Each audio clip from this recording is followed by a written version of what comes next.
हरे कृष्णा, राधे राधे। फाल्गुन माह में आज महाशिवरात्रि भी है और महाशिवरात्रि के दिन सुने जाने वाली आप कथा सुनेंगे। रविवार की कथा सबसे पहले और महाशिवरात्रि की कथा भी इस चैनल पर डाल दी, आप सुन सकते हो। रविवार में पूजा विधि कैसे करें, सभी मनोकामनाओं की पूर्ति हेतु रविवार का व्रत श्रेष्ठ है। इस व्रत की विधि इस प्रकार है।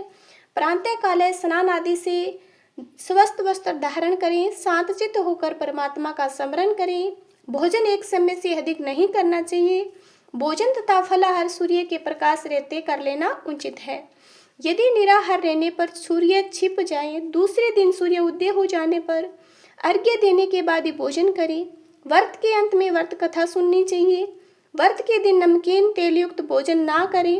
इस व्रत के करने से मान सम्मान बढ़ता है, शत्रुओं का नाश होता है, आंख की पीड़ा दूर होती है। आइए अब हम करते हैं रविवार की संपूर्ण कथा, फिर करेंगे हम आरती। अगर आप चैनल पर पहली बार हैं तो चैनल को जरूर सब्सक्राइब करना।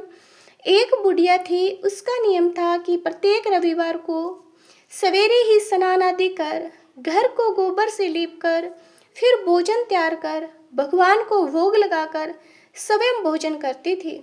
ऐसा व्रत करने से उसका घर अनेक प्रकार के धन दाने से पूर्ण था। श्री हरि की कृपा से घर में किसी प्रकार का विघ्न या दुख नहीं था। सब प्रकार के घर में आनंद था। इस तरह कुछ दिन बीत जाने पर उसकी एक पड़ोसन, जिसकी गाय का गोबर वह बुढ़िया लाया करती, विचार करने लगी, बुढ़िया हमेशा मेरी गाय का गोबर ले जाती है, इसलिए अपनी गाय को घर के भीतर बांधने लग गई।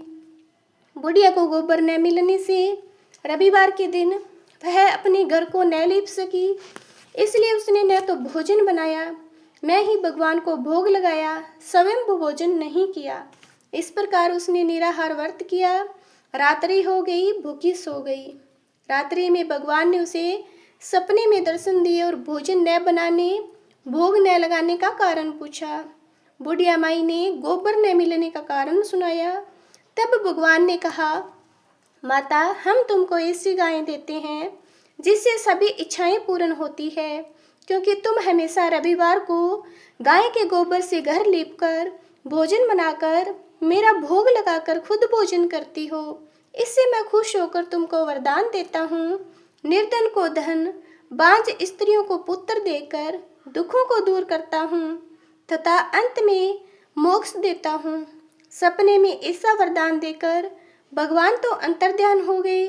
जब बुढ़िया माई की आंखें खुली तो वह देखती है कि आंगन में एक अति सुंदर गाय और उसका बछड़ा खड़े हैं। उसने वहीं पर बांध दिया और वहीं खाने को चारा डाल दिया। जब उसकी पड़ोसन ने बुढ़िया के घर बाहर एक अति सुंदर गाय और बछड़े को देखा तो द्वेष के कारण उसका हृदय जल उठा और देखा कि गाय ने सोने का गोबर दिया है, तो वह उस गाय का गोबर ले गई और अपनी गाय का गोबर उसकी जगह पर रख गई।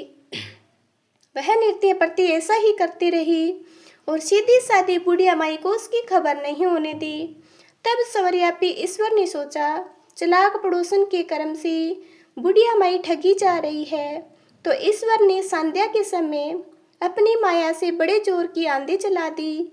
बुढ़िया ने अंधेरे के भय से अपनी गाय को भीतर बांध लिया। सुबह जब बुढ़िया माई ने देखा कि गाय ने सोने का गोबर दिया है, उसके आश्चर्य की सीमा न रही और वह प्रतिदिन गाय को घर के भीतर बांधने लगी।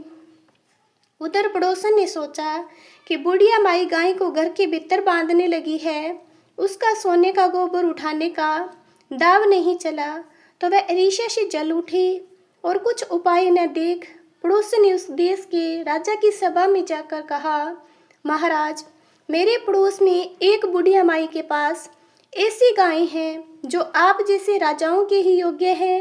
वह नित्य सोने का गोबर देती है। आप उस सोने से प्रजा का पालन करिए।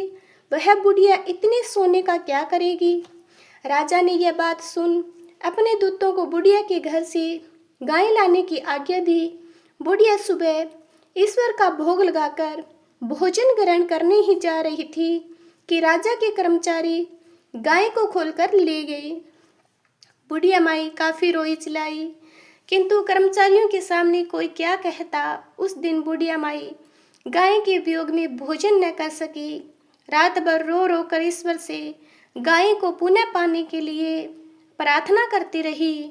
उधर राजा गाय को देखकर बहुत परेशान हुआ, लेकिन सुबह जैसे ही वह उठा सारा महल गोबर से भरा दिखाई देने लगा। राजा ये देखकर घबरा गया। भगवान ने रात्रि में राजा को सपने में कहा कि हे राजा, गाय बुढ़िया माई को लौटाने में तेरा भला है। उसके रविवार के व्रत से प्रसन्न होकर मैंने उसे गाय दी थी। सुबह होते ही राजा ने बुढ़िया को बुलाकर बहुत से धन के साथ सामान सहित गाय और बछड़े को लुटा दिया। उसके दुष्ट पड़ोसन को बुलाकर उचित दंड दिया। इतना करने के बाद राजा के महल से गंदगी दूर हुई। उसी दिन से राजा ने नगरवासियों को आदेश दिया कि राज्य की अथवा समस्त मनोकामनाओं की पूर्ति के लिए रविवार का व्रत करो। व्रत करने से नगर के लोग सुखी जीवन व्यतीत करने लगे। कोई भी बीमारी तथा प्रकृति का प्रकोप उस नगर पर नहीं होता। सारी प्रजा सुख से रहने लगी। तो सूर्य भगवान की हमारी कथा समाप्त होती है। अब हम करेंगे आरती। आप भी हमारे साथ आनंद पूर्वक कीजिए। कहू लगी आरती दास करेंगे, सकल जगत जहाँ की ज्योत बिराजे। सात समुंदर जहाँ के चरणिन बसे, कहाँ बयो जल कुंभ बरयो राम। कोटि भानु जहाँ के नख की शोभा, कहाँ बयो मंदिर दीप दरे हो राम। 12-18 राम बलि जाके, कहाँ भयो सिर पुष्प धरे हो राम। 56 भोग जाके नृत्यपति, लागे कहाँ भयो नैवेद्य धरे हो राम। अमित कोटि जाके बाजा बाजे, कहाँ भयो झनकार करे हो राम। 4 वेद जाके मुख की शोभा, कहाँ भयो ब्रह्मा वेद पढ़े हो राम। शिव सनकादि आदि ब्रह्मादि, नारद मुनि जाको ध्यान धरे हो राम। हिम मंदार जाको पवन झंकोरे, कहाँ भयो शिव चवर डूरे हो राम। 184 वंदे छुड़ाए, केवल हरियस नाम देव गाए हो राम। बोलो सूर्य देव भगवान की जय। आपको सूर्य भगवान की कथा, पूजा विधि और आरती अच्छी लगी है तो प्लीज़ ऐसी वीडियो को देखने के लिए हमारे चैनल को सब्सक्राइब करना